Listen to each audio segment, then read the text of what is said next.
Good afternoon, everybody. Uneducated economist here. So I wanted to carry on a little bit from yesterday's video. Now, in yesterday's video, I had asked the question, is housing market going to crash or are we going to return to normal? And after I put out that video, a lot of people started commenting how I am now changed my perspective on the housing market because I've purchased a home and that all I want to see is housing market continue to go up. That is not the case. I have no intentions on selling my house, and I have no intentions on refinancing it and taking the equity out. I can really care less if the price of the home goes up. Now, what I am interested in is buying real estate. In fact, I want to have a bunch of rental properties at some point. And I certainly don't want to have a hot, booming housing market to buy those rental properties in. I would really like to see blood in the streets. I want to see people crying because they lost everything that they've owned and now they have to sell their home in order to get out from their debts. It's not that I want to see people get hurt. It's just that that's the type of environment that I want to be in if I'm going to be buying investments. You buy when there's blood in the streets. You be greedy when people are fearful and fearful when people are greedy. When everybody was talking about how the dollar is trash and cash is trash and shouldn't own the dollar, it's going into destruction and nobody's going to want the dollar here soon, I started loading up. I was like, man, I am stacking cash from now on. Until that idea is gone from the people's heads and they realize, oh my gosh, I wish I had the cash to buy these super cheap assets that people are now just dumping because they have lost everything they owned. That's the position that I want to be in. So when I look out there and I think about some of the things that would cause a housing market crash, I try to come up with logical reasons for that. It's going to take toxic assets. They don't make toxic assets anymore. In 2008, there was a lot of people who took out loans, who got mortgages, who simply shouldn't have gotten them. Well, that lending standard has now improved dramatically. And the idea of somebody producing toxic assets doesn't really exist in this environment. I mean, I'm sure a lot of people will fail to make their mortgage payment, but will it be a housing market crash like the 2008? Not because of the mortgage-backed securities going up. I don't see it that way. It's going to have to come from something like a major unemployment, where people just simply are not earning enough money to pay the mortgages on their house, and they have to sell them. They go into foreclosure. Is that taking place right now? Not even remotely. Even if they were to lose their job, there are so many jobs out there right now that it's very doubtful in the near future that we're going to see massive unemployment. Will it come? I think so. I think it's already starting to show its signs. Take a look in the description. There is people who have gone through the Great Resignation, the Great Reshuffle, and now they're pissed. They don't like their new job. Yeah, it pays more, but everything else about it did not fulfill the promises that they were hoping for. They wish they had their old job back. And I knew that was going to take place. All these people who quit their jobs, they're going to wish they had them back. I said it before. And that all these service jobs where nobody's going to get hired at, they're going to get filled up immediately, and people will be begging to have a service job when they have nothing to eat. Or when the food has become so expensive they can't afford it. Or that the fuel is so much that they can't even drive to work. Or they can't drive anywhere. They just have to sit where they're at. That's the type of environment that's coming. And when it is, that's the time that you start buying. You buy when there's blood in the streets. Be fearful when people are greedy and greedy when people are fearful. You know, I look at China. China is a good indicator of what's going to happen throughout the rest of the economies. It's not going to happen exactly the same, but it's going to be very similar.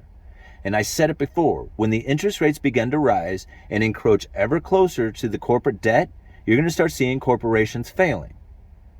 Well, when you start seeing mass layoffs, that's the reason why. They are no longer able to feed on the incredibly cheap debt.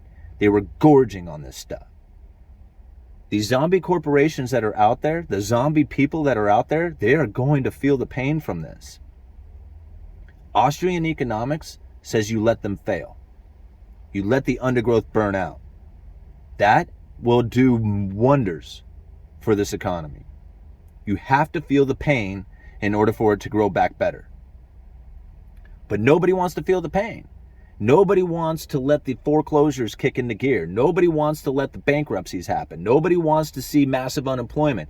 All they want is for the government to step up and give them UBI. This universal basic income. Somehow you can live your life like you always wanted to, but you don't have to work for it. Like that'll ever happen. That is part of Cantillon's effect.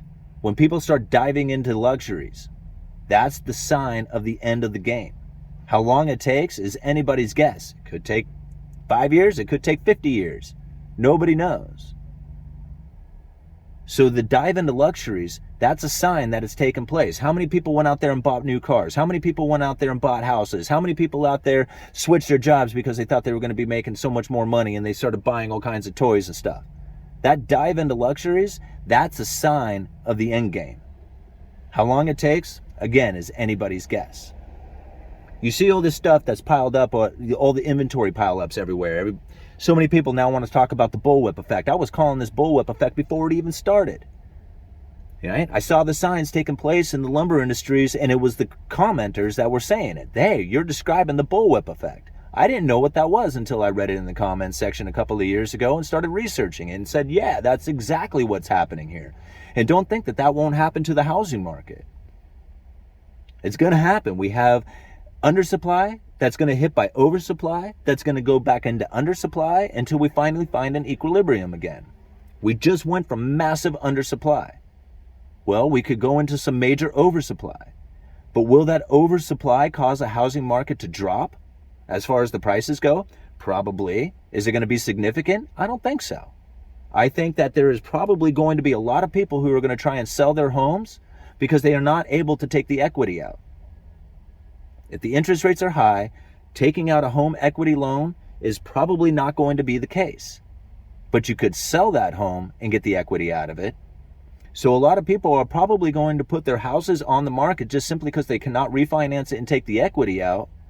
And if they put their house on the market, they're looking to get a high price for it. And even if the housing market prices drop, they don't have to sell. They want to sell to try and get that money, but they don't have to sell.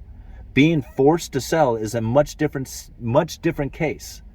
So are people being forced to sell right now, or are they being greedy? They're probably being greedy.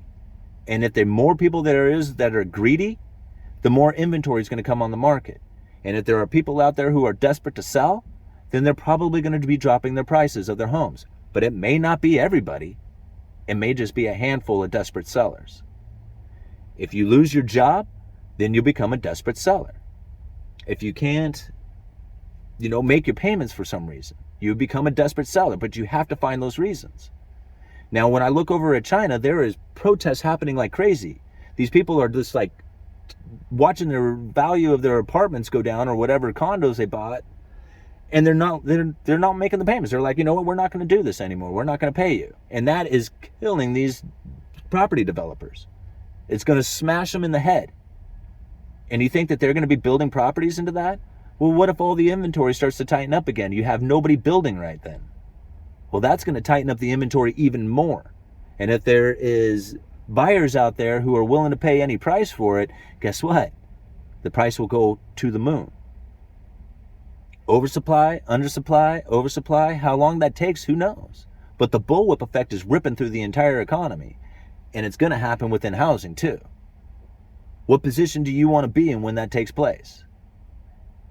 Do you want to be the one who has just purchased a bunch of homes and now is sitting underwater on all these things? Or are you the one who has been stacking cash when everybody told you it was trash, getting ready to buy homes when or if there is a housing market downturn?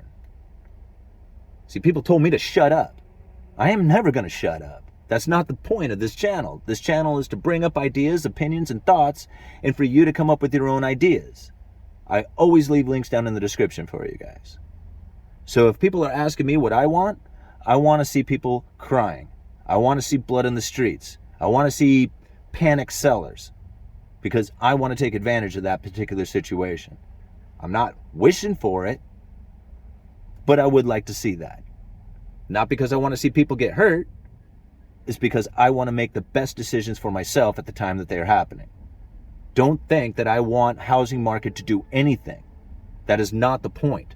The point is to see it for what it is and take advantage of the situation with the best that you can. Uneducated economist, you guys let me know.